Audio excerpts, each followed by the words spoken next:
compte el recordatori següent. El 16 d'abril, tots a València per TV3.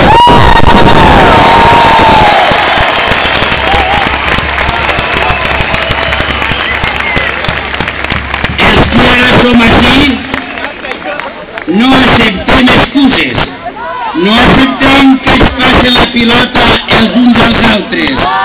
Per això exigim la retirada de les multes i denúncies d'Acció Cultural i el restabliment